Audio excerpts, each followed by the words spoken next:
नमस्कार, बहुत स्वागत है आपका। आप देख रहे हैं यूपी मांगे उत्तर और आपके साथ मैं हूं आसिफ शेख। यूपी मांगे उत्तर में आज बात कोरोना से जूझ रहे एएमयू और पहली बार अलीगढ़ मुस्लिम यूनिवर्सिटी पहुंचे सीएम योगी की।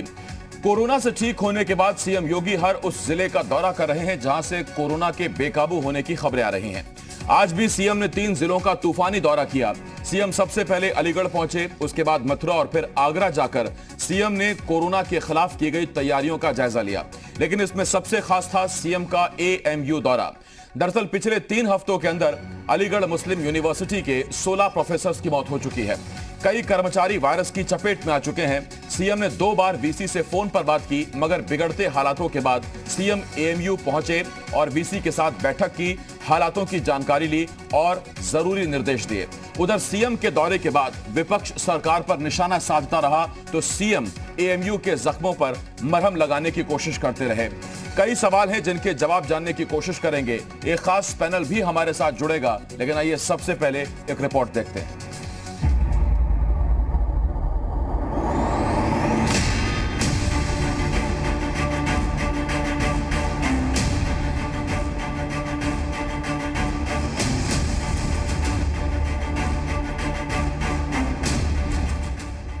देश में कोरोना का कहर जारी है। देश का सबसे बड़ी आबादी वाला सूबा भी वायरस से जूझ रहा है। सरकार कोरोना पर लगाम लगाने के लिए पूरी कोशिश कर रही है। आंकड़ों में सुधार भी दिखाया जा रहा है, मगर शहरों के बाद अब कोरोना गांव को अपनी चपेट में ले रहा है। सीएम लगातार जिलों के दौरे कर हालातों को जानने और व्यवस्थाओं को बेहतर करने की कोशिश कर रहे हैं। सीएम योगी ने 3 जिलों का तूफानी दौरा किया और कोरोना से जारी जंग के हालात जाने।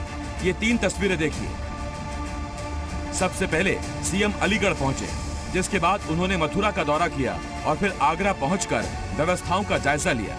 अपने दौरे में सीएम योगी सबसे पहले अलीगढ़ पहुंचे, जहां उन्होंने कोविड केयर सेंटर का निरीक्षण किया और अधिकारियों को कई जरूरी निर्देश दिए।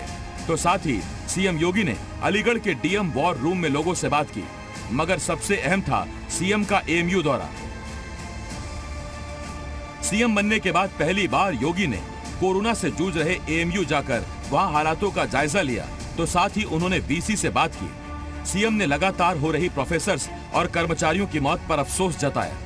अलीगढ़ पहुंचे योगी ने कोरोना से निपटने के लिए ट्रेस, टेस्ट और ट्रीट की बात दोहराई।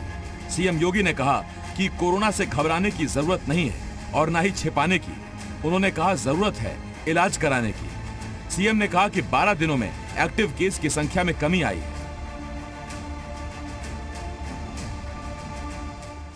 मेरी आप सबसे अपील होगी कि लोगों को जागरूक किए जाने की आवश्यकता है कि बीमारी को छुपाया न जाए, बल्कि तत्काल टेस्ट करवा करके और हम लोग अपना उपचार शुरू करें। सीएम ने अलीगढ़ मुस्लिम यूनिवर्सिटी में फैले कोरोना संक्रमण को लेकर आ रही तरह तरह की खबरों पर भी हालात स्पष्ट किए। कि मीडिया में कतिपय उसमें एक खबरें चल रही थी, एएमयू में बहुत सारे प्रोफेसर या बहुत सारे लोगों की मृत्यु हुई है कोविड के कारण।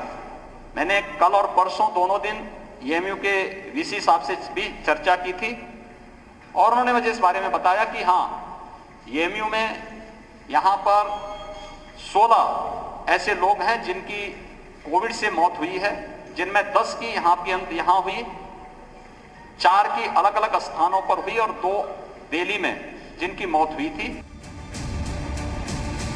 कोरोना को मात देने के बाद मुख्यमंत्री योगी लगातार हर उस इलाके में जा रहे हैं जहां से हालात खराब होने की जानकारी मिल रही है। अलीगढ़ और खास तौर पर एएमयू जाने की एक बड़ी वजह यहां के कोरोना के हालात ही हैं। तो सवाल ये कि सीएम योगी के दौरे से क्या बदलेगा? क्या अब एएमयू में संक्रमण के खिलाफ कड़े कदम उठाए जाएंगे? क्या सीएम का दौरा मरहम का काम करेगा? ब्यूरो रिपोर्ट, जी मीडिया। सीएम बनने के बाद पहली बार मुख्यमंत्री योगी आदित्यनाथ एएमयू के दौरे पर पहुंचे और उस दौर में पहुंचे हैं, उस वक्त में पहुंचे हैं जब एएमयू भी देश की तरह, उत्तर प्रदेश की तरह कोरोना से जूझ रहा है। 16 प्रोफेसर्स को अब तक छात्र खो चुके हैं। यूनिवर्सिटी अपने 16 प्रोफेसर्स को कोरोना की वजह से खो चुकी है और इसकी पुष्टि खुद मुख्यमंत्री ने की है। सीएम मरहम लगाने की कोशिश कर रहे हैं। लेकिन सवाल यही है कि सीएम के दौरे के बाद क्या और कड़े कदम उठाए जाएंगे, क्या हालात बदलेंगे? मरहम लगाने की कोशिश कर तो रहे हैं, लेकिन क्या मरहम लगेगा, और लगेगा तो कब और कैसे? यही वो तमाम सवाल हैं जिनके जवाब जानने की कोशिश करेंगे। हमारे साथ दो खास मेहमान जुड़ रहे हैं। बीजेपी की तरफ से प्रवक्ता आलोक अवस्थी जी हमारे साथ जुड़ रहे हैं, और साथ ही साथ समाजवादी पार्टी के प्रवक्ता अनुराग भदौरिया साहब हमारे साथ जुड़ रहे हैं। मैं आप दोनों का बहुत बहुत स्वागत करता हूं, आलोक जी, अनुराग जी। पहला सवाल मेरा आलोक जी आपसे। आलोक जी, अलीगढ़ मुस्लिम यूनिवर्सिटी पहुंचे हैं सीएम, और उन्होंने वीसी से बात की, इंतजामातों का जायजा लिया, निरीक्षण किया, जानकारी जुटाई। लेकिन सवाल यही है कि इस दौरे से हालात कब तक बदलेंगे और कितनी जल्द बदलेंगे? एक बात प्रतिष्ठित और वहां पे 16 जो है शिक्षकों को अलीगढ़ के जो 16 लोगों को लेकर होना एक संस्थान में एक बात, और बदले की इसलिए वहां पे वहां के चल मिलकर जिला प्रशासन के निर्देश के बाद बात कर, और मुझे लगता है कि वहां पर जिस तरीके से कोरोना का विस्फोट वहां पर अलीगढ़ हुआ है, वहां पर काफी लोगों को जो है सावधान रहने की आवश्यकता है। 2 गज जरूर रखें, मास्क रखें, साथ में वहां पर किसी तरह। आलोक जी, कुछ तकनीकी दिक्कत है, मैं आपको ठीक से सुन नहीं पा रहा, और ये बहुत अहम है कि इतने बड़े मुद्दे पर बीजेपी का पक्ष बड़ा साफ हो। मैं लौटता हूं, ये दिक्कत जब तक ठीक होती है आपके पास। अनुराग जी, आपके पास आ रहा हूं। अनुराग जी, इस पहल का, इस दौरे का, इस चिंता का आप स्वागत करते हैं? कहते हैं ना, हुजूर आते आते बहुत देर कर दी, अब पछताए क्या होते जब चिड़िया चुन गई खेत। अब आप लिए हेलीकॉप्टर इधर उधर दौड़ रहे हैं, अब आप कह रहे हैं कि लोगों को जागरूक करो। अरे सरकार अगर जागरूक 1.5 साल पहले हो गई होती और यहाँ पे व्यवस्थाएं कर ली होती कि कोरोना आने वाला है, उसके लिए आपने हॉस्पिटल की व्यवस्थाएं कर ली होती, ऑक्सीजन प्लांट लगा लिए होते, वेंटिलेटर की व्यवस्थाएं कर ली होती, यहाँ पे एम्बुलेंस की व्यवस्थाएं कर ली होती, तो शायद इतनी लोगों की मौतें नहीं होती। तो लोगों को जागरूक करने के पहले सरकार तो जागरूक हो जाए, तब तो लोग जागरूक होंगे। एक कहते हैं छुपाए ना, अरे कौन छुपाना चाहता है? सरकार तो सरकारी आंकड़े से कालाबाजी कर रही है। जहां तक यहाँ पे लाशें नदियों में तैरती नजर आ रही हैं, तो छुपा आप रहे हो कि छुपा जनता रही है? जनता तो बेचारी आपकी गलतियों की सजा भुगत रही है। आपने पंचायती चुनाव करा दिया, आपके पंचायती चुनाव से कोरोना गांव-गांव तक पहुंच गया, गांव-गांव में लोग परेशान हैं, उनकी सांसें रोक रही हैं, उन सांसों से बेचारे संघर्ष कर रहे हैं, तड़प रहे हैं, वो वहां व्यवस्थाएं हैं नहीं अभी उतनी।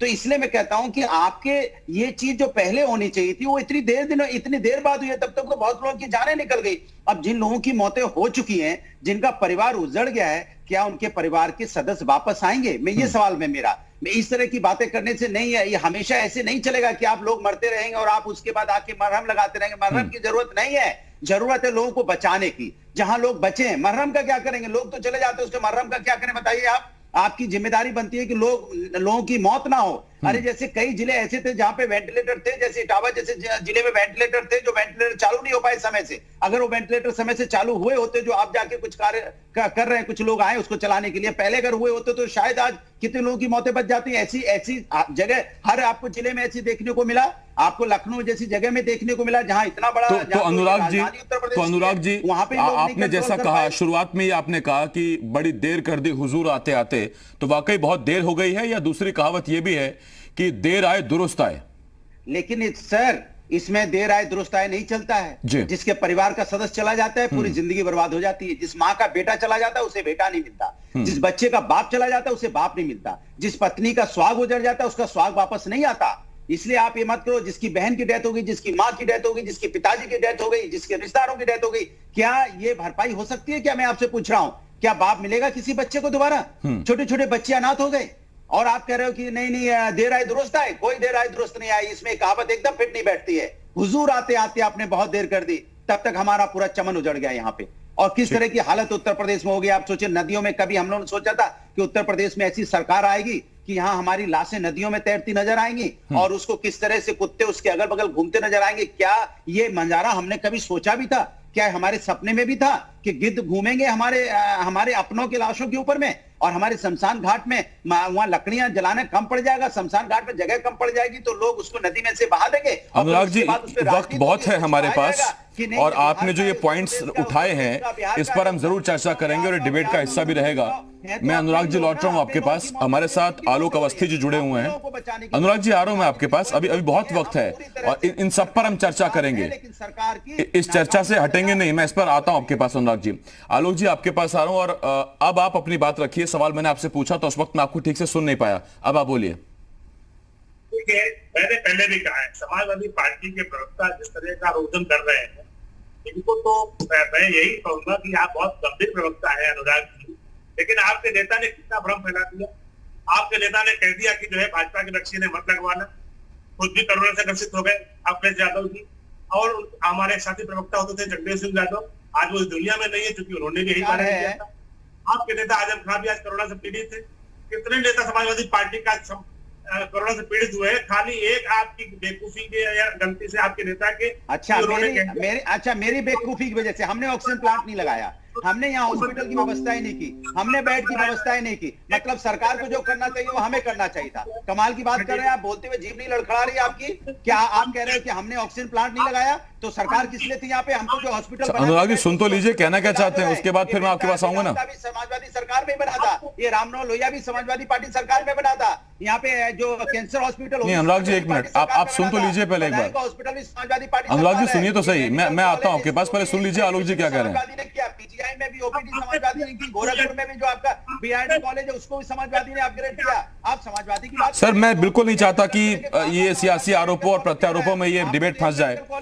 अनुराग जी आ रहा हूं मैं आपके पास, एक मिनट। अनुराग जी आपने कह दिया, आपने कई आरोप लगा दिए, उनका जवाब ले लीजिए। वो भी आपने सब बर्बाद कर दिए। एक मिनट अनुराग जी, एक मिनट अनुराग जी दिक्कत ये है, मैं प्लीज आपसे रिक्वेस्ट कर रहा हूं सर, मैं आपके पास आऊंगा, आप भरपूर बोलिएगा, जितना वक्त दूंगा आप बोलिएगा, लेकिन अभी आप रुकिए, आप एक मिनट अनुराग जी एक मिनट। हाँ अब आप बोलिए आलोक जी। उनके साथ खड़े हैं, देर आए दुरुस्त आए। अखिलेश यादव जी आज भी माफी मांग करके जनता से अपील करें कि हमारे जो भी समर्थक हैं वो टीका लगवा ले, वैक्सीन लगवा ले। मेरे कहने की बात कुछ और रही होगी। नहीं आलोक जी, मैं तो आपसे ये कह रहा हूं कि अगर अखिलेश यादव ने कहा था कि भाजपा की वैक्सीन है और मैं नहीं लगवाऊंगा ये वैक्सीन, लेकिन अगर वो आज आपसे अपील कर रहे हैं, वो आपसे ये कह रहे हैं कि आप सबको वैक्सीन फ्री लगवाएं, तो आज ये टिप्पणी आ रही है अखिलेश यादव पर कि पहले कह रहे थे कि भाजपा की वैक्सीन है, आज वैक्सीन की स्थिति जानने को बेकरार है। अगर विपक्ष भी देर आया दुरुस्त आया तो कम से कम उसकी सुन लीजिए सर। कह रहा हूं वो ये कहें कि जो है वैक्सीन लगाना चाहिए देश को, लोगों को। ये भाजपा की वैक्सीन नहीं है, ये देश के वैज्ञानिकों ने तय किया है। मैं अपनी गलती के लिए माफी मांगता हूं। कौन कह रहा नहीं है? कह रहा हूं वैक्सीन की किसने कहा नहीं है? किसने कहा वैज्ञानिकों की नहीं है? हम तो कह रहे हैं वैज्ञानिकों की है और वैज्ञानिक की वैक्सीन पूरा हिंदुस्तान लगाएगा। हमारी सरकार। अनुराग जी क्या आप क्या चाहते हैं सर? मैं आपसे सवाल पूछ रहा हूं ना, आप उसका जवाब दीजिएगा। अभी आलोक जी सवाल पूछा, मैंने मुझे उनको सुनने दीजिए तभी मैं। और अनुराग जी मैंने आपको कहा कुछ सुनने में भी दिक्कत हो रही है आलोक जी को, आवाज उनकी कुछ दब रही है, तो एक बार उनको सुन लीजिए ध्यान से, उसके बाद मैं अनुराग जी आता हूं आपके पास। आलोक जी आप कंप्लीट कीजिए। यही कह रहा था आज शराब मांग करके मांग ले और दुनिया से ये भाजपा वैक्सीन नहीं है, वैज्ञानिकों के द्वारा देश की वैक्सीन है। वैक्सीन लगाने से जीवन सुरक्षित रहता है। तो जो नुकसान होना था हो गया। कम से कम जो उनके समर्थक हैं कोरोना बम बन के ना घूमे, वैक्सीन लगाएंगे तो उनका परिवार सुरक्षित रहेगा, देश सुरक्षित रहेगा। सरकार जो है इस समय गांव में जो है निगरानी समितियों के द्वारा हम 97,000 गांवों में इस समय जो है टेस्ट करवा रहे हैं। 2,000 से अधिक टीमें जो है भारत उत्तर प्रदेश सरकार की योगी आदित्यनाथ जी ने निर्देश दिए हैं कि गांव टेस्टिंग करिए। हम जो है ट्रेस कर रहे हैं, हम टेस्ट कर रहे हैं और हम ट्रीट कर रहे हैं, उसके माध्यम से जांच कर रहे हैं। 1.5 करोड़ से अधिक वैक्सीन लगाई जा चुकी है। 18 जिलों में 18 साल के ऊपर के लोगों को रजिस्ट्रेशन किया गया था, उनको भी टीके लगने प्रारंभ हो गए हैं। आज हमने 24 अप्रैल को 38,055 लोग कोरोना में जो है पीड़ित हुए थे। आज वो संख्या 20,000 से भी नीचे गिर चुकी है। आज बहुत काम हो चुका। आप निगरानी समिति बना रहे हैं, गांव में लोगों के टेस्ट कर रहे हैं, अच्छी बात है। फिर क्या वजह है मेरठ के गगोल गांव में 60 लोगों की मौत हो जाती है और उन 60 लोगों के परिजनों को यही नहीं मालूम कि उनके परिजन कोरोना से गए हैं कि वो नेचुरल बीमारी से गए हैं, उनको यही नहीं मालूम चल रहा है। गांव की स्थिति ये है क्या? दावे आपके हैं, तस्वीरें ये हैं, सवाल उठेंगे सर? सवाल उठाने पे मेरी कोई आपत्ति नहीं है। आप सब जानते हैं पूरी दुनिया इस समय जो है इस महामारी से पीड़ित है। हम सब उससे लड़ रहे हैं। हम सबके किसी न किसी परिवार के सदस्य को, मित्र को कोरोना हो चुका है। हमारे परिवारों में, हमारे मित्रों में भी किसी न किसी को काल के गाल में समा चुका है। हम यही कहते आ रहे हैं कि सरकार अपनी व्यवस्था कर रही है। कम से कम आप सरकार की इतनी बात मान लीजिए कि आप मास्क बराबर लगा के रहिए, आप दूरी बना के रहिए। आज जिस तरीके से मैंने बधाइयों में देखा कि ईद के एक वहां पर किसी का शहर काजी का देहांत हो गया था, 50,000 आदमी की भीड़ इकट्ठा हो गई, उनसे बचिए आप, वो बचना चाहिए। ईद के बाजारों में भी जो है खरीदारी के लिए तमाम जो है मुस्लिम स्कॉलर है उन्होंने अपील करी है कि आप मत खरीदारी करिए, आप पुराने कपड़ों में ईद बना लीजिए, कि समय फिर लौट के दोबारा आएगा, फिर से खुशियां मनाएंगे हम लोग। मस्जिदों में मत इकट्ठे होइए, ईद की नमाज करिए, घर में नमाज करिए। इसलिए काफी कुछ हमारा ये आपकी मुझसे आग्रह है कि लोग जितना सावधान रहेंगे, हमारे जो कोरोना के जो हमारे योद्धा हैं, जो हमारे डॉक्टर्स हैं, जो 24 घंटे जो है उस सूट के अंदर रहते, गर्मी में उबलते रहते हैं, वो सेवा करते हैं, उनकी मेहनत जाया ना जाए। मेरा अनुराग भदौरिया उनकी पार्टी से भी जो ये आग्रह है कि आप इसमें साथ दीजिए, या राजनीति करने के लिए बहुत समय मिलेगा, गुमराह मत करिए देश को। अनुराग जी अब आप बोलिए, आपके पास आ रहा हूं। देखिए मैं आपको एक चीज बताऊं, दावे और तस्वीर आपने ही बोला है, तस्वीरें बोल रही हैं। किस तरह से लाशें नदियों में तैर रही हैं, उन्नाव की घटना हो या गाजीपुर की हो या हमीरपुर की हो या बक्सर की हो, ये तस्वीरें कह रही हैं, मैं नहीं कह रहा हूं।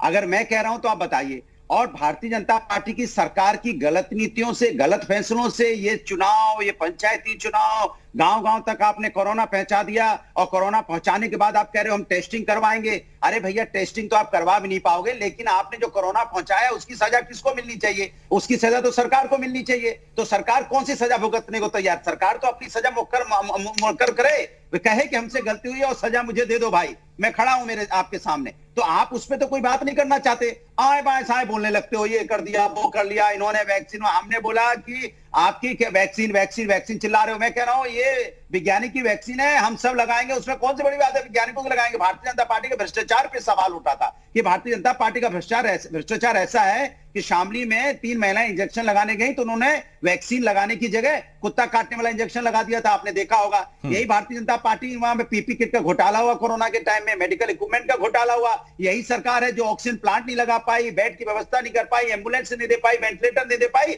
हजारों लोगों की मौतें हो गई यहाँ पे। इसी का सवाल तो हम उठा रहे थे। इस सवाल को आप उसको परसेप्शन उसको डाइवर्ट करना चाहते हो, बीजेपी की वैक्सीन, बीजेपी की वैक्सीन। अरे बीजेपी की वैक्सीन किसने कह दी? आपने यहां लोगों के लिए ऑक्सीजन प्लांट नहीं लगा पाए, आप वैक्सीन को आपने 6.5 करोड़ वैक्सीन एक्सपोर्ट कर दी, विदेशों में भेज दी। आपको जो वैक्सीन मंगानी चाहिए थी फरवरी, मार्च, अप्रैल के महीने में ऑर्डर दे देना चाहिए था, विदेश से वैक्सीन मंगा लेनी चाहिए थी, पूरे देश को आपको वैक्सीनेट कर देना चाहिए था अब तक। तो आप जुमलेबाजी करते रहे। आप भारत बायोटेक की वैक्सीन है। अनुराग जी देखिए, विपक्ष के नाते विरोध और विपक्ष के नाते सुझाव आमंत्रित हैं, लेकिन तब जबकि आप ये कह रहे हैं कि अब तक वैक्सीनेट कर देना चाहिए था। 135 करोड़ की आबादी के इस देश को इतनी जल्द वैक्सीनेट करना संभव है क्या, आपको लगता है? देखिए विरोध के लिए एक अलग चीज है अनुराग जी, मैं आपसे तथ्यात्मक पूछ रहा हूं। मैं आपको बता रहा हूं, आपने देखा पोलियो के ड्रॉप जो होते थे, एक दिन में 12 आलोक जी आता हूं मैं, आलोक जी सुन लीजिए एक मिनट में आता हूं आपके पास। 10 करोड़ लोगों को लगाए। तो आप अगर ऑर्डर दिया होता तो आज आपके पास वैक्सीन अवेलेबल होती, किल्लत तो नहीं होती, वैक्सीन लग तो रही होती। जिस हिसाब से आप लगा रहे हो, 17 करोड़ लोगों को सिंगल डोज लगी है अब तक, और सिर्फ 3 करोड़ 95 लाख लोगों को डबल डोज लगी है। इसके मतलब 2.5% लोगों को आपने अब तक वैक्सीनेट किया। अगर इसी स्पीड से चलेंगे तो 3-4 साल लग जाएंगे। अगर आपने वैक्सीन मंगा ली होती, जो आपने आह्वान 1 मई से किया था, सबके पास वैक्सीन होती अगर हमारे हिंदुस्तान में, तो जल्दी जल्दी लग जाती, 6-7 महीने में लग के कंप्लीट हो जाती, या साल भर के अंदर लग के कंप्लीट हो जाती। लेकिन आपके पास वैक्सीन ही नहीं है, वैक्सीन ही आपने नहीं मंगाई। चलिए एक बात। दूसरी बात, जो हमारे पास भारत बायोटेक की जो वैक्सीन है हमारे यहाँ, जैसे हम अगर हिंदी देसी भाषा में समझाएं आपको, तो जो जामुन होता है, जो हम जामुन जिसको बोलते हैं दही जमाते हैं, जब जामुन आपके पास है तो जामुन आप दूसरों लोगों को भी दे दो ना, वो भी दही जमा लेते तो ज्यादा दही जम जाता। इसी तरह वैक्सीन का फार्मूला आपके पास है बायोटेक का। अब यही फार्मूला आप अगर दूसरे बायोटेक कंपनी को देके जल्दी प्रोडक्शन बढ़ा देते, हमारे हिंदुस्तान में हर बायोटेक फैक्ट्री अगर इसका प्रोडक्शन कर रही होती को वैक्सीन का, तो वैक्सीन ज्यादा बन जाती, तो लोगों को वैक्सीनेट जल्दी हो जाते। तो आपने ऐसा भी नहीं किया। भाई ये तो आप कर ही सकते थे, हिंदुस्तान की बायोटेक है, तो आपने ये भी नहीं किया ना, आपने बाहर से मंगाई। ये सवाल आपका बहुत अहम है अनुराग जी। और तब जबकि कॉपीराइट और दूसरी चीजें होती हैं, उसमें भी एक बहस का विषय उठा कि क्या इस महामारी के दौर में कॉपीराइट खत्म कर देना चाहिए, कम से कम वैक्सीनेशन के फॉर्मूलाज को लेकर। ये एक बहुत बड़ी बहस का विषय है और ये अंतर्राष्ट्रीय बहस का विषय है। सवाल है। मैं आपकी बात समझ रहा हूं मैं अनुराग जी। 5 सेकंड का जवाब है, 5 सेकंड का जवाब है। मान लो हम कहते हैं कॉपीराइट तो छोड़ दो, जो अपनी भारत बायोटेक है वो तो इंडियन ही है ना, हिंदुस्तान की है, सरकार की इंटरफेयर है उसमें। तो आप उसको किसी को कॉपीराइट देने की क्या जरूरत है? आप प्रोडक्शन बढ़ा दो ना। अलग अलग बायोटेक जो हमारी जो फैक्ट्रियां हैं उनमें ये कहते हैं ये फार्मूला देके अपने निगरानी में वहां प्रोडक्शन बढ़ा दो। जो और दूसरी बायोटेक की है तो प्रोडक्शन ज्यादा हो जाएगा ना आपका भाई। नहीं, वो आपकी बात ठीक है, लेकिन मैंने उसी पर कहा प्रोडक्शन कि एक कंपनी जिसने इजाद किया है फॉर्मूला, वो कॉपीराइट के फेर में फंसी हुई है या अपना फॉर्मूला बचा कर रखना चाहती है। मानवीयता की दरकार है, हम ये चाहते हैं कि वो फॉर्मूला बाकी लोगों तक पहुंचे। लेकिन अच्छी खबर यह भी है कि अगले हफ्ते तक स्पुतनिक जो रशिया की वैक्सीन है वो भी भारत पहुंच रही है, और स्पुतनिक वी के बारे में कहा जाता है वो सिंगल डोर वैक्सीन है। तो इन सब पर हम बात करेंगे। एक छोटे से ब्रेक के लिए हमें रुकना होगा। आलोक जी और अनुराग भदौरिया जी हमारे साथ लगातार जुड़े हुए हैं। आलोक जी बीजेपी से, अनुराग जी समाजवादी पार्टी से, और हम बात करेंगे एएमयू के दौरे के पर भी, हम बात करेंगे उस मरहम की भी, और हम बात करेंगे समाजवादी पार्टी और विपक्ष के उन आरोपों पर भी। छोटा सा ब्रेक है, जल्द लौट रहे हैं।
ब्रेक के बाद हाजिर हैं, आप देख रहे हैं यूपी मांगे उत्तर। और यूपी मांगे उत्तर में आज हम बात कर रहे हैं अलीगढ़ मुस्लिम यूनिवर्सिटी में कोरोना के कहर की और मुख्यमंत्री के अलीगढ़ मुस्लिम यूनिवर्सिटी के दौरे की। मुख्यमंत्री योगी आदित्यनाथ कोरोना पॉजिटिव हुए थे, उसके बाद जब से वो ठीक हुए हैं वो लगातार उन इलाकों का दौरा कर रहे हैं जिन इलाकों से कोरोना के कहर की खबरें आ रही हैं, बढ़ते कोरोना की खबरें आ रही हैं। और इसी कड़ी में आज 3 जिलों का उन्होंने तूफानी दौरा किया। सबसे पहले वो अलीगढ़ गए, फिर मथुरा गए और उसके बाद उन्होंने आगरा का भी दौरा किया और वहां पर कोविड कंट्रोल कमांड सेंटर्स का जायजा लिया, अधिकारियों को निर्देश दिए, बातचीत की। लेकिन AMU जो सबसे खास है वहां पर दरअसल जब सीएम पहुंचे हैं तो उस दौर में पहुंचे हैं जब 16 प्रोफेसर्स कोरोना की चपेट में आ चुके हैं, अपनी जान गंवा चुके हैं। मुख्यमंत्री ने VC से बात की और जरूरी निर्देश भी दिए हैं। हमारे साथ 2 खास मेहमान जुड़े हुए हैं। हमारे साथ आलोक अवस्थी जी बीजेपी की तरफ से और समाजवादी पार्टी की तरफ से अनुराग भदौरिया जी हमारे साथ जुड़े हुए हैं। आलोक जी, आपके पास आ रहा हूं। सवाल आपसे यह है सर, अलीगढ़ मुस्लिम यूनिवर्सिटी के 16 प्रोफेसर अब तक कोविड की वजह से उनकी जान चली गई है। इलाज ये वजह रही या दरअसल इलाज काम ही नहीं आ रहा? देखिए, इलाज जो है वो एक उसका कोरोना के गाइडलाइंस के अंतर्गत जो इलाज है वो दिया जा रहा है। और कोरोना की एक लाइव इलाज बीमारी है, आप सबको पता है। जिनको वैक्सीन लग गई है खाली उन्हीं का बचाव हो पा रहा है, बाकी जिसकी इम्यूनिटी नहीं है, शरीर कमजोर है, कोरोना उसको ले जा रहा है। सबसे बड़ी बात यह है कि सोशल डिस्टेंसिंग का पालन और मास्क जरूर लगा के चलें, यही सबसे बड़ा बचाव है। क्योंकि कोरोना की अभी तक कोई भी मेडिसिन ऐसी नहीं आई जो कोरोना को ठीक कर सके। अब उसके सिम्टम्स को अलग अलग तरीके से डॉक्टर्स उपचार करते हैं। डॉक्टर्स ने कई बार अपना तरीका भी बताया कि हम किस स्टेज पे कौन सी दवा देते हैं, किस स्टेज पे हमें क्या करना चाहिए, ये डॉक्टर ने बता रखा है। लेकिन ठीक होने की गारंटी कोई भी डॉक्टर नहीं देता है। डॉक्टर यही कहता है कि आप अपने को सेफ रखिए, अपने परिवार को सेफ, आपका परिवार भी सेफ रहेगा, सारी चीज रहेगी। श्रीमान अनुराग भदौरिया जी ने कई आरोप लगाए अपने वक्तव्य में। मैं उसमें 2 बात कहना चाहता हूँ। वो गुमराह कर रहे हैं, देश को गुमराह नहीं करें। उन्होंने कहा कि भारतीय जनता पार्टी ने चुनाव करा दिए। पहली बात तो भारतीय जनता पार्टी चुनाव नहीं कराती है, चुनाव आयोग चुनाव कराता है। और चुनाव आयोग को जो है माननीय उच्च न्यायालय ने निर्देश दिया था कि 30 अप्रैल तक आपको चुनाव कराना है। डेडलाइन तय कर दी गई थी, सुप्रीम कोर्ट में भी जो बात सुनी ली गई, इसलिए चुनाव हुए हैं। तो कृपया आदरणीय उच्च न्यायालय के आदेश को भारतीय जनता पार्टी के आदेश पर न थोपे। अनुराग भदौरिया देश को गुमराह नहीं करें, जैसे कि उनके नेता अखिलेश यादव ने गुमराह करके वैक्सीन न लगाने की बात कही थी। दूसरी बात मेरा यह कहना है कि चुनाव खाली उत्तर प्रदेश में चलिए पंचायत के हुए हैं, लेकिन महाराष्ट्र में तो कोई चुनाव नहीं हो रहा था, दिल्ली में तो कोई चुनाव नहीं हुआ है, छत्तीसगढ़ में कोई चुनाव नहीं हुआ है। वहां पे कोरोना का बम विस्फोट इतना क्यों फैला हुआ है? सबसे ज्यादा मृत्यु दर अगर कहीं पर है वो छत्तीसगढ़ के अंदर है। उसके बाद महाराष्ट्र में है। महाराष्ट्र में तो जनसंख्या के अनुपात में अगर आप देखेंगे तो इस समय पूरे देश के 50% भाग जो है महाराष्ट्र के रोगियों से भरा पड़ा है। वहां तो कोई चुनाव नहीं हो रहा था। इसलिए महामारी को महामारी समझिए, गुमराह करके देश के वोटरों को या देश के लोगों नहीं, को तो आप सर जस्टिफाई कर रहे हैं क्या आलोक जी कि चुनाव कराने से कोरोना नहीं फैलता या चुनाव में जमकर प्रचार से कोरोना नहीं फैलता? आपने कहा और लोगों से अपील की और बड़ी अच्छी अपील की कि सोशल डिस्टेंसिंग का पालन करें, लेकिन सियासत सोशल डिस्टेंसिंग तब कब क्यों भूल जाती है जब चुनाव होता है? पश्चिम बंगाल में कैसे भीड़ उमड़ी है, और न सिर्फ आपकी पार्टी की, TMC, तमाम दल जिन्होंने चुनाव में हिस्सा लिया। तो सियासत अगर भीड़ जुटाए तो कोरोना नहीं फैलेगा, लेकिन आम आदमी को ताकीद है, अपील है कि आप सोशल डिस्टेंसिंग का पालन करें। देखिए, मेरा साफ साफ कहना है, मैं कोई गुमराह नहीं कर रहा हूं। जिन्होंने गुमराह किया समाजवादी पार्टी, मैंने क्लियर किया है। क्या समाजवादी पार्टी चुनाव नहीं लड़ी उत्तर प्रदेश के अंदर? नहीं, इसीलिए मैंने बीजेपी को नहीं कहा, मैंने तमाम दलों को कहा अगर आपने पंचायत चुनाव भी उत्तर प्रदेश में हुए तो उतनी ताकत से आप भी जुटे, उतनी ताकत से अनुराग भदौरिया भी जुटे। नहीं, अनुराग के बजाय मेरी बात पूरी जाने दे, इसके बाद अपनी बात। अनुराग जी, एक मिनट, अनुराग जी आ रहा हूं आपके पास। अनुराग जी, मेरी डिबेट यहाँ अभी ब्रेक नहीं होने वाला, सर वक्त है। अनुराग की बात सुनूंगा। हाँ, आप बोलिए आलोक जी, बोलिए, वो सुन रहे हैं आपको, बोलिए।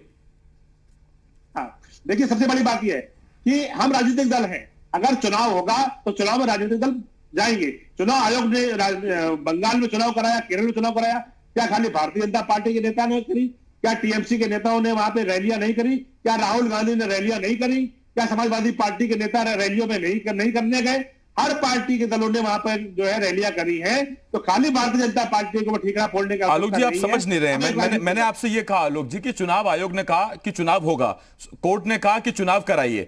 कोर्ट ने और चुनाव आयोग ने ये कब कहा कि पूरी ताकत के साथ उसी तरह चुनाव प्रचार में उतरिए जिस ताकत के साथ आप आज से 2 साल पहले चुनावों में आप, कांग्रेस, टीएमसी, तमाम सियासी दल उतरते थे। भीड़ जुटाने को किसी ने नहीं कहा था चुनाव जरूरी है, चुनाव कराइए, लेकिन प्रचार इतनी बड़ी तादाद में पारंपरिक स्थिति से सोशल डिस्टेंसिंग का पालन ना करते हुए, उसको लेकर सियासत पर मेरा सवाल था। देखिए, चुनाव जिस समय शुरू हुआ था उस समय कोरोना का विस्फोट नहीं हुआ था। सेकेंड लहर बहुत माइल्ड थी, जो कि हमारे 1 साल से चल ही आ रही है। ये प्रक्रिया दूसरे या तीसरे चरण के चुनाव के बाद से एकदम से जो है कोरोना का विस्फोट हुआ है, जिसकी वजह से हमें ज्यादा नुकसान हुआ है। लेकिन आप ये बात समझिए, चुनाव सांकेतिक रूप से नहीं होते हैं, क्योंकि जनता के लिए 5 साल के लिए एक पार्टी जो है वादे करती है, उसको निभाने का पूरा प्रयास करती है। तो हर पार्टी ने अपने अपने प्रयासों से और चुनाव लड़ा है, हमने भी चुनाव लड़ा है। लेकिन साथ ही साथ हमने हर बार यह कहते रहे हैं कि आप जो है सोशल डिस्टेंसिंग का पालन करिए, मास्क जरूर लगाइए, उससे ही आप बचेंगे।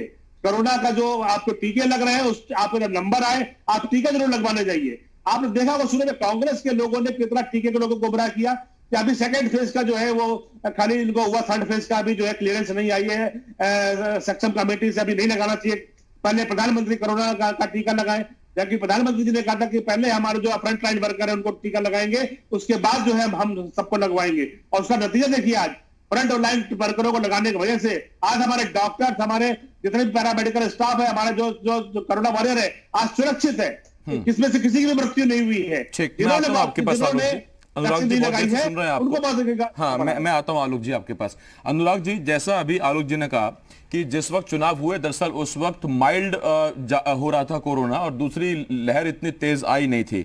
तो इसका मतलब आप, आलोक जी और बाकी तमाम सियासी दल फिर इंतजाम पूरा करके बैठे थे कि दूसरी लहर जब आएगी तो वो इतनी पीक होगी कि गांव-गांव तक पहुंच जाएगी। तस्वीर हमारे सामने, आपने खुद बताया। देखिए, ये भारतीय जनता पार्टी तय करके बैठी थी। अगर सरकार का नुमाइंदा के लोग ऐसा कहेंगे कि कोरोना उस समय नहीं था, अरे कोरोना यहाँ 1 साल से चल रहा है। जब से आया है फरवरी मंथ से, तब से 2020 से तब से कोरोना चल रहा है। कब यहाँ पे कोरोना कम हुआ है? कोरोना तो चल ही रहा है, थोड़ा कम ज्यादा हुआ, लेकिन आपने तैयारी नहीं की। अपनी तैयारी को आप क्यों नहीं मानना चाहते कि आपने उस समय तैयारी कर ली होती? जैसे मैं बार बार कह रहा हूं, अगर आपने नहीं, एक मिनट अनुराग जी, अब आप सुन लीजिए, पहले सुन लीजिए क्या। नहीं आलोक जी आप सुन लीजिए कि अनुराग जी क्या कह रहे हैं, फिर मैं आता हूं आलोक जी आपके पास। एक मिनट, ऑक्सीजन प्लांट बना लिया होता, हॉस्पिटल की व्यवस्था कर ली होती, वेंटिलेटर की व्यवस्था कर ली होती, एम्बुलेंस की व्यवस्था कर ली होती, जो आप झूठे अवार्ड देने में लगे थे। आप ऑक्सफोर्ड यूनिवर्सिटी का अवार्ड, मैगजीन का अवार्ड, कि यहाँ पे ऐतिहासिक काम किया गया है, काबू पाया गया है। ये जो फर्जी आप कर रहे थे, अगर ये फर्जी अवार्ड ना लिया होता तो आज कम से कम हमारे आपने काम किया होता हेल्थ डिपार्टमेंट में, हेल्थ व्यवस्था आपने ठीक की होती, तो हमारे आपके परिवार उजड़ते नहीं। जिस तरह के परिवार उजड़े हैं, एक घर में 3-3, 4-4 लोगों की मौतें हुई है, जो कहना आपके लिए आसान हो जाता है कि विपक्ष समाजवादी पे डाल दो, इस पे डाल दो। जब से परिवार के लोगों की मौतें होती है, उसके परिवार से मिलकर पूछो। नहीं तो अनुराग जी, आपकी जो चिंता है वो तैयारियों के ना होने को लेकर है अनुराग जी, या अवार्ड को लेकर भी चिंता है कि कहीं ये अवार्ड बीजेपी फिर प्रसारित ना करे चुनावों के मद्देनजर? नहीं, फिर इनका दिक्कत ये होती है कि ये लगातार कह रहे हैं चुनाव। अरे कितनी बार केंद्र सरकार के प्रधानमंत्री जी ने कितनी बार चिट्ठी लिखी है चुनाव आयोग को कि चुनाव मत करवाइए? लिखी एक बार भी? या मुख्यमंत्री ने, उत्तर प्रदेश के मुख्यमंत्री ने चिट्ठी लिखी चुनाव आयोग को कि चुनाव मत कराइए?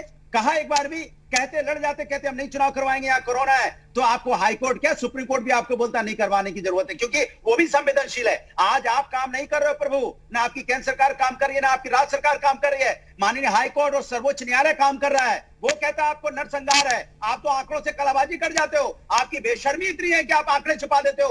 वो हाई कोर्ट को, माननीय हाई कोर्ट को कहना पड़ता है कि उत्तर प्रदेश के अंदर में नरसंहार की तरह जैसी स्थिति है। शर्म नहीं आती?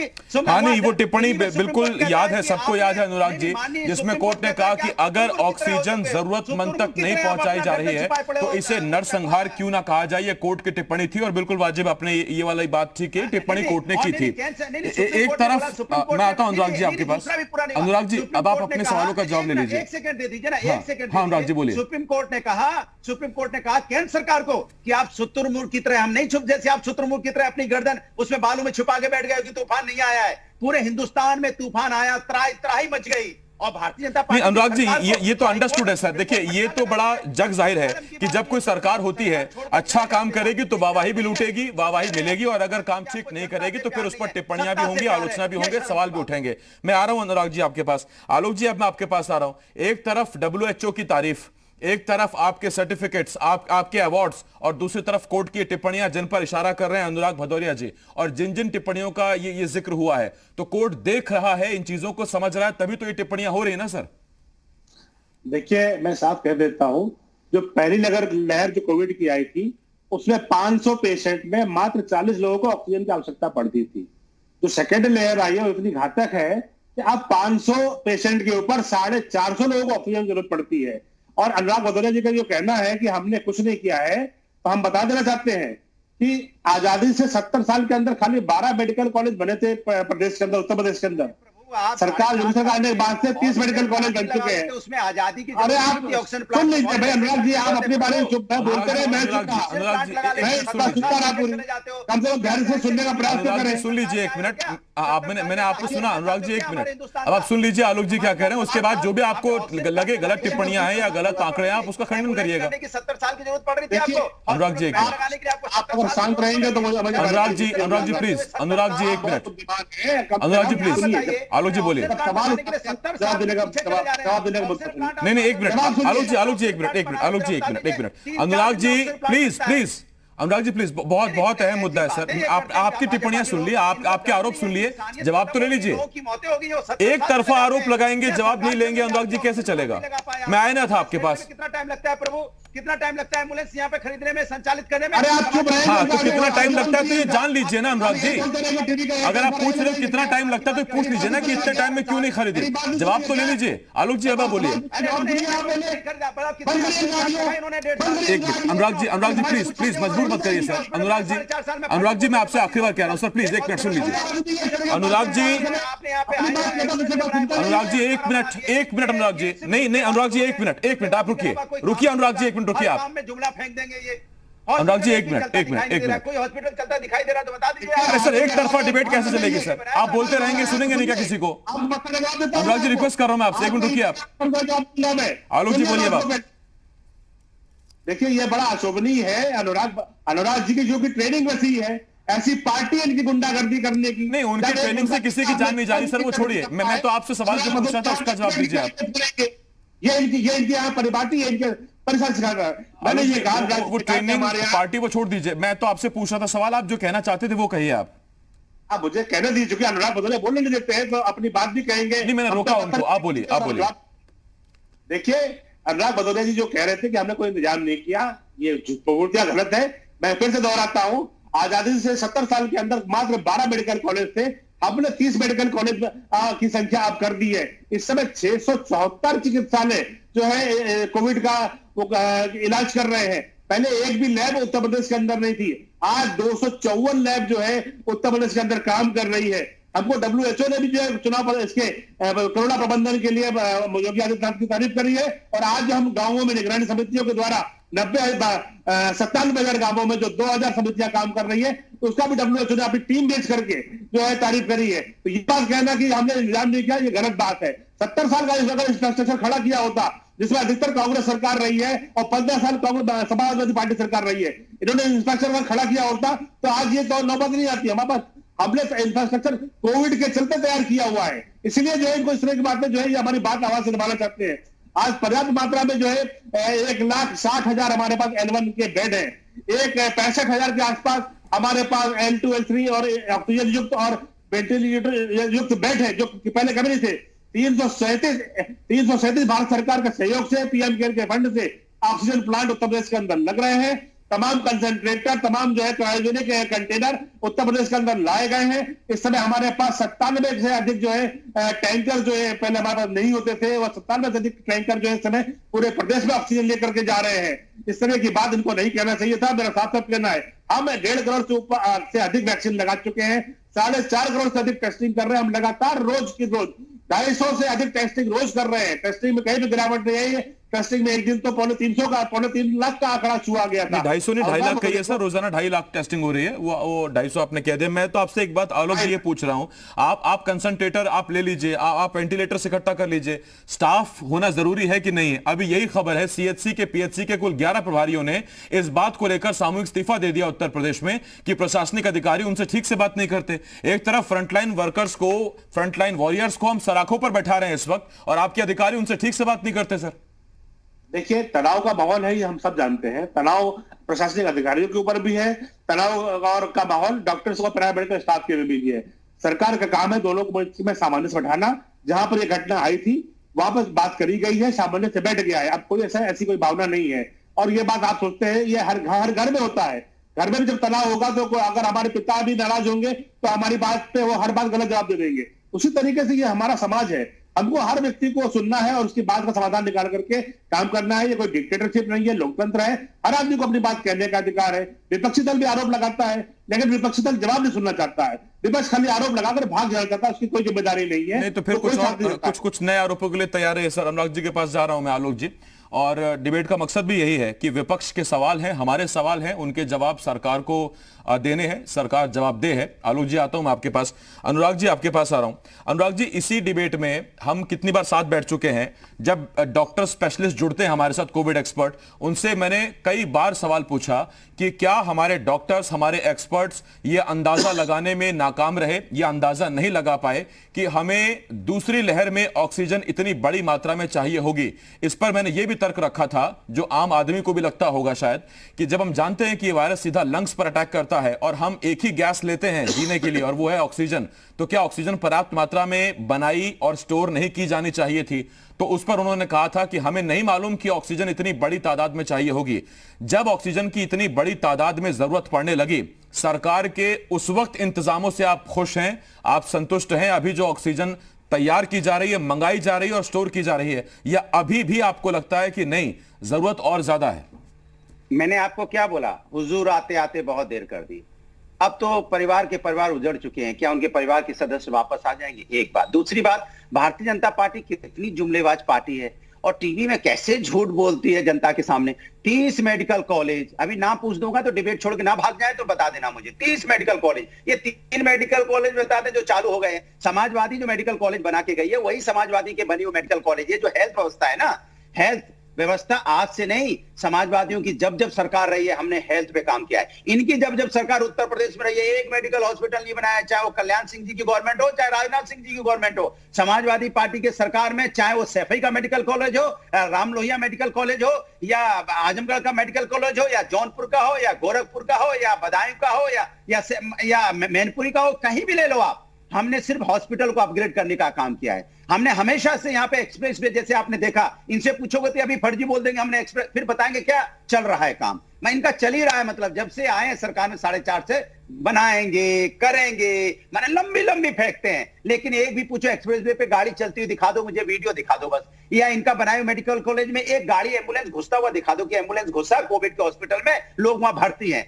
ये जो शिल्पग्राम में जो यहाँ पे डीआरडीओ का जो हॉस्पिटल बना है ना, वो भी शिल्पग्राम समाजवादी बना के गई इंफ्रास्ट्रक्चर। तब इंफ्रास्ट्रक्चर बना था तो आपने डीआरडीओ ने वहां पे बना पाए, वरना वहां पे कैसे बना लेते? इन्होंने कोई इंफ्रास्ट्रक्चर आज तक नहीं बनाया 4.5 साल में। 650 करोड़ का इन्वेस्टमेंट, 6 लाख करोड़ का इन्वेस्टमेंट, 4 लाख करोड़ का इन्वेस्टमेंट, पता नहीं कितना करोड़ का इन्वेस्टमेंट ये बोलते रहते हैं। तो इनकी बातें सुनने के लिए होती हैं। अगर इन्होंने काम किया होता तो क्या हाय तौबा करके अफरा तफरी के माहौल में यहाँ लाशों का शमशान घाट, कब्रिस्तान भर जाते? क्या लाशें यहाँ पे नदियों पे तैरती मिलती? क्या यहाँ लोगों की जानें बच जाती? सिर्फ ऑक्सीजन की कमी से तो लोगों की जानें गई हैं, हॉस्पिटल में बेड नहीं मिलने से तो लोगों की जानें गई हैं, एम्बुलेंस समय से नहीं पहुंचा तभी तो लोगों की जानें गई हैं, वेंटिलेटर नहीं मिला तभी तो लोगों की जानें गई हैं। इन्होंने कोई व्यवस्था नहीं की 4.5 साल, तो छोड़ो 6.5 साल, 1.5 साल में ऑक्सीजन की व्यवस्था नहीं कर पाए, ऑक्सीजन प्लांट की व्यवस्था नहीं लगा पाए। जो सबको पता था इस बीमारी में ऑक्सीजन की जरूरत पड़ती है, उसको भी ये नहीं कर पाए। सोचो इससे ज्यादा शर्म की बात हो सकती है क्या? और लंबी लंबी बातें यहाँ करेंगे। हाँ, आप क्योंकि आपने इतने सारे सवाल पूछे हैं, मैं नहीं चाहता कि ये सवालों के जवाब आपको ना मिले या जनता को नहीं मिले और ये डिबेट अधूरी रह जाए। मैं नहीं चाहता। अनुराग जी जो आपने सवाल पूछे हैं, आलोक जी पूछे कौन से मेडिकल 30 मेडिकल कॉलेज का नाम बताएं। नहीं, आपने सवाल पूछे, अनुराग जी ने सुन लिए। आलोक जी ने, मैं अनुराग जी की बात बता देता हूं। मैंने पहले कहा था कि ऑक्सीजन की समस्या पहले से इतनी नहीं थी हमारे पास। मेडिकल कॉलेज का नाम बताइए।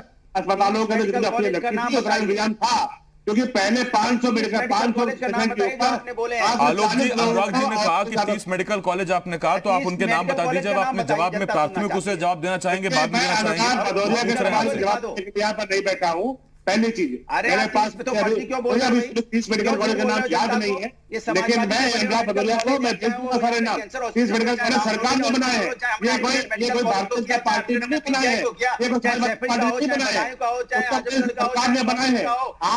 आप सारे जो काम हुए नहीं। अनुराग जी सुन लीजिए। हमने अपग्रेड कराया, आप बताओ आपने। अनुराग जी, मेडिकल कॉलेज के अलावा भी आपके बहुत सारे सवाल थे, आप सुनिए ना आलोक जी क्या कहना चाहते हैं, कौन से सवालों का जवाब दे रहे, सुन तो लीजिए। ये आरोप लगाते और भाग जाते हैं। अनुराग जी देखिए, ये सर आपने मेडिकल कॉलेज के साथ साथ अनुराग जी बहुत से सवाल उठाए हैं, आप सुनिए आलोक जी किसका जवाब दे रहे हैं, क्या कह रहे हैं, सुनिए तो सही। सुनो, 30 मेडिकल कॉलेज बता दो। उन्होंने कहा कि उनको नाम याद नहीं है। नाम याद नहीं, जगह बता दें। आप सुनिए मेरी बात को पहले, खाली जो आप चिल्लाते हैं खाली। अनुराग जी एक मिनट, अनुराग जी डिबेट का वक्त खत्म हो जाएगा सर, एक भी सवाल का जवाब नहीं मिल पाएगा अनुराग जी। नहीं, आरोप लगा के सिर्फ फिर बोलने का मौका तो दीजिए, जवाब तो सुनिए। अनुराग जी रुकिए प्लीज, आपसे ये डिबेट में, आधी डिबेट में तो मैं आपसे यही कहता रहता हूँ, अनुराग जी चुप हो जाइए सर, चुप होंगे तभी तो सुन पाएंगे ना सर, नहीं तो आरोपों में निकल जाएगी डिबेट पे। फिर आप भी कुछ जानना चाहते हैं कि नहीं जानना चाहते हैं? आलोक जी बोले, 30 सेकंड दे पाऊंगा सर। देखिए, ये अगर गंभीर प्रवक्ता अगर हो तो कम से कम आरोप लगा तो सुने। मैंने पहले भी कहा कि पहले 500 पेशेंट पे मात्र 40 लोगों के लिए ऑक्सीजन लगती थी, उतनी ऑक्सीजन की व्यवस्था हर अस्पताल के अंदर हमने करके रखी थी। सेकेंड वेरिएंट में इतनी अधिक ऑक्सीजन लगेगी, ये खाली उत्तर प्रदेश की बात नहीं, पूरे देश में हाहाकार मचा हुआ ऑक्सीजन के लिए। ये खाली उत्तर प्रदेश को ठीकरा फोड़ रहे हैं। तो स्वास्थ्य व्यवस्था अगर हमने खराब कर रखी थी तो इन्होंने क्यों नहीं अच्छी करी थी अपने समय के पहले? इन्होंने भी कुछ नहीं किया था। हमने तो आज ऑक्सीजन सारी क्रिएट करी है, हवाई जहाज से विदेशों से ऑक्सीजन के मंगाए गए हैं। कितना ज्यादा भारत सरकार के जो हमारे नरेंद्र मोदी हमारे जो नेता है, जो देश के प्रधानमंत्री है, उनके जो संबंध कई राष्ट्रों से अच्छे हैं, उसकी वजह से हर देश से आज हमारे पास ऑक्सीजन के कंसंट्रेटर आ रहे हैं। हर जगह से हमारे पास क्रायोजेनिक जो है टैंक आ रहे हैं, कितने सारे जो है टैंकर्स आए हैं, कितने सारे ऑक्सीजन के प्लांट हमारे। ठीक है सर, लेकिन इतनी बड़ी आबादी के लिए क्या वो पर्याप्त पड़ रहे हैं? क्या लोगों की जान बच रही है? क्या तैयारियां अब धरातल पर जो दावे हैं वो हमको दिख रहे हैं? जनता आसपास देखती है सर, वो समझ लेती है। और दूसरी बात ये कि पीछे जो ये 5-7 दिन थे, या हम ये कहें कि जो 10 दिन जो पीक पर थे, जब हम देख रहे थे कि हर फेसबुक पर, हर व्हाट्सएप पर हर आदमी दूसरे के लिए मदद मांगता रहा था, तो क्या उन हालातों में तब्दील आया है? क्या हम पीक की तरफ घट रहे हैं? और क्या इसकी वजह यह है कि व्यवस्थाएं हैं? ये बहुत से सवाल थे जिनके जवाब हमने जानने की कोशिश की। अनुराग जी हमारे साथ समाजवादी पार्टी से थे, बहुत धन्यवाद। आलोक जी आपका धन्यवाद, बीजेपी से आलोक जी हमारे साथ जुड़े हुए थे। एक छोटे से ब्रेक के लिए हमें यहां रुकना होगा, लेकिन ब्रेक के बाद भी जी उत्तर प्रदेश उत्तराखंड पर तमाम बड़ी खबरें जल्द लौट